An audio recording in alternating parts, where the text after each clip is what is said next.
It was dusk in Milano. I was standing before the Duomo, and suddenly, the city stopped being a city. It became a masterpiece carved into the sky. I have stood before many famous buildings in my travels, but this was different. It was not just what I saw, it was what I felt. Elegance, history, faith, and beauty all meeting in one place, at one moment, in one unforgettable silence. That silence lasted only a few seconds, but it has stayed with me ever since. That is Milano. It finds you when you are not expecting it. It stops you, and it leaves something inside you that was not there before. Milano is the capital of everything refined: fashion, design, architecture, food, art, finance. The world knows it as the global center of style. And yes, that is true. But what the world sometimes forgets is that underneath all that modern elegance, Milano is a city of extraordinary depth. Roman roads still run beneath its streets. Medieval towers still rise above its rooftops. Renaissance masterpieces still hang on its walls. And all of this ancient, layered history dresses itself every morning in the most sophisticated modern identity of any city in Europe. That combination is what makes Milano unlike anywhere else. The Duomo is where everything begins. It is one of the largest Gothic cathedrals in the world. Construction began in 1386 and continued for nearly 6 centuries. 6 centuries, generation after generation of architects, artists, and craftsmen contributing to something none of them would ever see finished. Sound familiar? Like Sagrada Familia in Barcelona, the Duomo was built by people whose faith in beauty was stronger than their awareness of time. The exterior is covered in over 3,500 statues. Every spire, every surface, every stone has been carved with extraordinary attention. Standing in front of it at dusk, when the fading light turns the white marble to gold and then to rose and then to a deep luminous grey, you understand that this building was not made to impress. It was made to overwhelm. It succeeded completely. Going inside the Duomo is a completely different experience. The vast interior, the towering columns, the stained glass windows that fill the space with colored light. The complete hush that falls over everyone who enters, regardless of where they come from or what they believe. Great architecture does that. It creates a shared silence, a shared sense of something larger than any individual standing inside it. From the Duomo, I walked into the Galleria Vittorio Emanuele II. This is not simply a shopping arcade. It is one of the most beautiful interior spaces in the world. Built in the 1860s, its soaring glass and iron roof arches above mosaic floors and elegant facades in a space that feels simultaneously like a cathedral, a palace, and a street. Luxury brands occupy its shops. Historic cafes have been serving people here for over a century.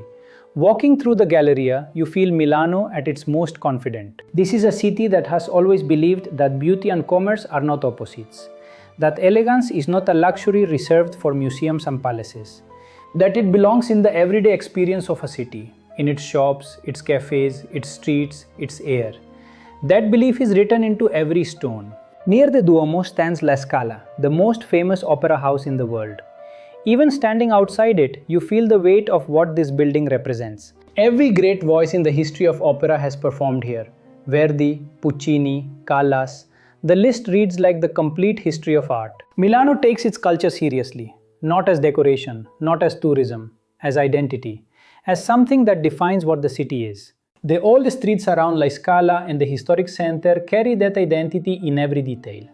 The proportions of the buildings, the quality of the stone, the width of the pavements, the way the light falls at different hours of the day. Milano was designed to be lived in beautifully, and it shows. And then the food. Milano's food culture is as sophisticated as everything else about it. Risotto alla Milanese, made with saffron, golden in color and deep in flavor, is one of the great dishes. Ossobuco, slow braised veal shank, is another. Pasta made fresh and served simply. Pastries from pasticcerie that have been perfecting the same recipes for generations. And the coffee. Milano takes its coffee with absolute seriousness. Standing at a bar, drinking an espresso prepared with the kind of care most reserved for important decisions. You understand. In Milano, even the smallest daily rituals are performed with elegance. The cafes are where the city thinks, talks, creates, and continues to be itself. Milano blends Roman roots, medieval heritage, Renaissance brilliance, and modern global fashion into one living identity. That is not a simple thing to do, Hazar Sal. Most cities that try to be both historic and modern end up being neither convincingly. Milano manages both completely and simultaneously, without effort, without contradiction, without apology. It is a city where history dresses itself in modern elegance every single morning, where culture, fashion, food and art all move together with a grace that feels completely natural, because in Milano it is natural. It has always been this way. I left Milano with the Duomo still in my mind.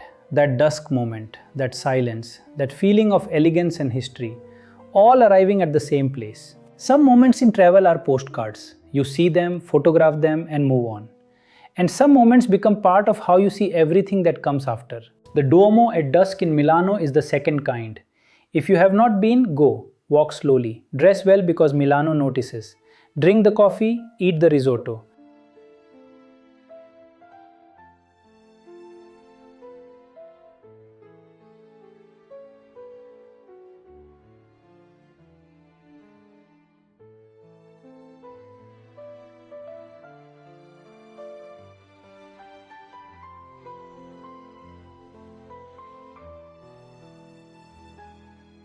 Stand before the Duomo at dusk and wait for the silence.